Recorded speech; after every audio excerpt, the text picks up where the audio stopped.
Hey, what's up, everybody? This is Charles Sabansi, and welcome you guys to another episode of the Dreamerspro Show, where we cover everything from sports, hot topics, classic debates, entertainment, and we give you guys a fresh perspective on things and how we see them. And today we got a pretty interesting show for you guys. But before we get into it, please make sure you like the video and subscribe to the channel. Now, I'm going to have a lot of fun with this one. People say, hey, man, why don't you produce enough Kobe shows? Well, here we are doing it here today. So let me get into this one, but make sure you like the video and sub to the channel. Anyway, I was doing research this morning, right? Because I've been having like this back and forth with a lot of people on our channel, just where basically because I've been talking about the greatness of Kobe, right? And I've been saying that I believe that Kobe was the best scorer since Michael Jordan. We've even put up videos about this, and I found myself arguing with NBA fans who seem to have never actually seen Kobe Bryant play in his prime. Like a lot of them. Then there's another group of them that believe that, oh, the only reason people are saying these things about Kobe is because he passed, which further lets me know the level of ignorance that I'm dealing with. It's like as if people are saying Kobe is great because of sympathy. And to those people, I say to you, go back out there and search for popular people talking about the greatness of Kobe, and you tell me when most of those people were saying that. Was it before his passing or after? Let's not be ignorant here. Let's not be ignorant. And I think a lot of people that are arguing against Kobe really don't know much about him. I think all they do is probably go to NBA.com or Basketball Reference, look at his numbers, and then basically sit up here and try to tell you who he is. When the fact of the matter is, none of these people know anything about him. But one person that did know something about him and does know something about him was former ESPN employee Jalen Rose, because Jalen Rose was at the other end of when Kobe erupted for his career high 81 points in a game, right? So this morning I was doing some research and I came across an article here from Fadeaway World, and basically the headline said Jalen Rose once said the 81-point game wasn't even Kobe's best performance ever. But before we get into this article, this video is brought to you by sponsor Aura, who's also the official sponsor of the T-Wolves. Do you know what the fastest growing crime in America is today? It's identity theft.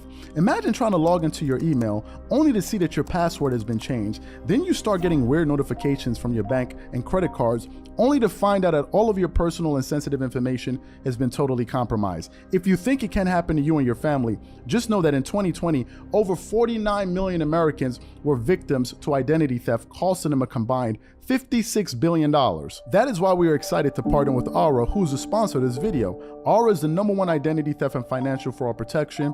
Aura monitors the dark web and alerts you if any of your passwords and accounts have been breached. And funny enough, after using Aura, I discovered some of my credentials were floating around in the dark web, and the app showed me exactly when and where the breach happened. In addition, Aura allows you to set spending alerts, and they'll notify you of any suspicious transactions. Aura is 4 times faster than any of its competitors in alerting you if someone is trying to open a credit card or obtain a loan using your name. And remember this, every 14 seconds, someone becomes a victim of identity fraud.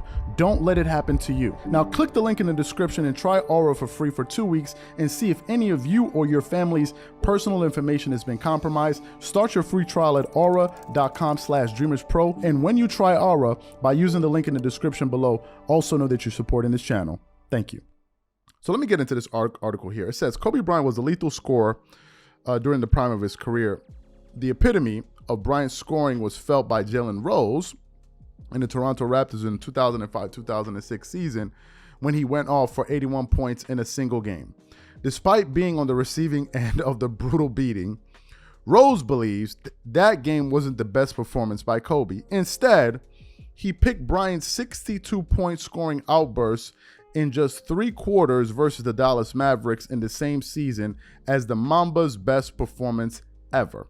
Jalen Rose then said, the greatest thing about Kobe's 81-point game was that actually wasn't his best game to me, Rose said to the Los Angeles Times.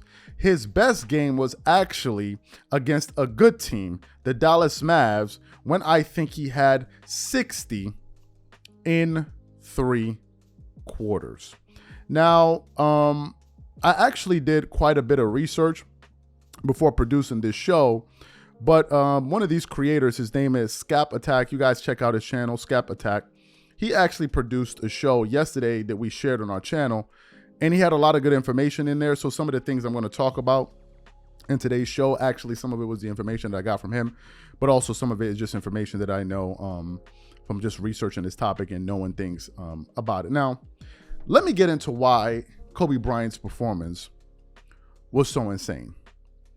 Apart from the fact that one player outscored an entire NBA team in 3 quarters by himself, Kobe did that against the 11th ranked defensive rated team in the NBA and the Dallas Mavericks, a team that only gave up 105 points per game, and a Dallas Mavericks team that went on to win 60 out of 82 games. They finished that season with a 60-22 record. So he wasn't playing against a garbage team.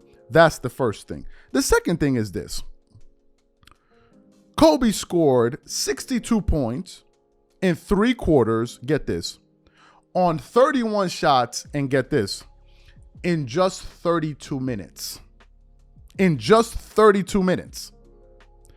At the time he finished the 3rd quarter, the Lakers had a team score of 95 to the Mavs 61. He single-handedly outscored a professional NBA team. And that feat has never, ever, ever been replicated in NBA history. Nobody's done it. Nobody's done it. Now, I've argued with various people back and forth, especially LeBron fans, who will tell me, well, LeBron is the greatest scorer of all time. If that's the case, why hasn't he ever been able to accomplish anything close to that? LeBron's career high is 60 points. He scored it once in a full game. Kobe scored 62 in 3 quarters. Help me understand that. LeBron should have been able to do even more incredible things according to some of the things that you guys, but then you guys are basing it off of cumulative stats.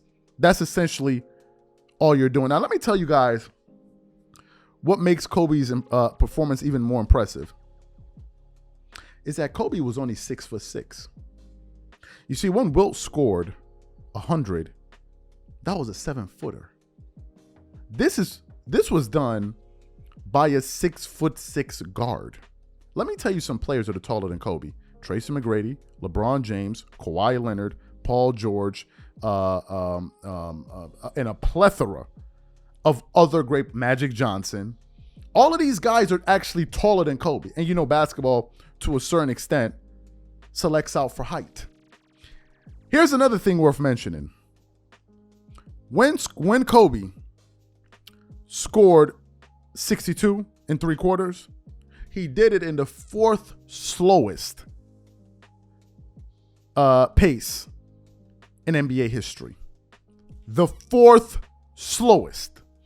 In the game where Wilt scored 100, the box score was 169 to 147. When Kobe scored 62 in 3 quarters, at the end of the game, the score was 112 to 90. And when he scored 81 points, the game score was 122 to 102. 122 to 102. And this is one of the reasons why I believe if Kobe Bryant played today, he would easily average 40 points a game. Easily, without a doubt. Without a shadow of a doubt, he would average 40 a game. Now, some people, which, you know, it really surprises me at the way some people reason, because I was going back and forth with some of our viewers yesterday, and I put up a poll on the channel, and the poll said, if Kobe played in today's era, what would he average? We put 40 points, 37, 35, 30. Out of the 10,000 people that voted, 19% said 30. 32% said 35. 21% said 37. And 28% said 40. Now, I put 30 just to troll people because I was certain no more than 5% of the people would vote for 30. But as you can see, 19% of the people who voted for 30, which to me is an alarming fact about the way some NBA fans reason. How could Kobe average 35 points in a game in the fourth slowest season in NBA history, and then come in to this particular season where the average possession per game is over 101, where when Kobe was playing it was in the 90s, the low 90s, when there's no hand checking, where there's no traditional big men, where there's none of those things that you can use, and you're telling me he would average less? I'm really surprised that many people voted in that direction. You're talking about close to 2,000 people that voted in that direction. It's crazy. It's really crazy. Really, how some people think. It's really surprising. I don't understand why they think he would score less. It's unreal to me. But that's what people said. So what I want to know from you guys is, what do you think about some of the things that Jalen Rose said? What do you think about Kobe in terms of his greatest performance? Which one do you think was his best? The 62 or the 81? Whatever you guys think, please leave your thoughts in the comments, and we catch you on the next show. Peace.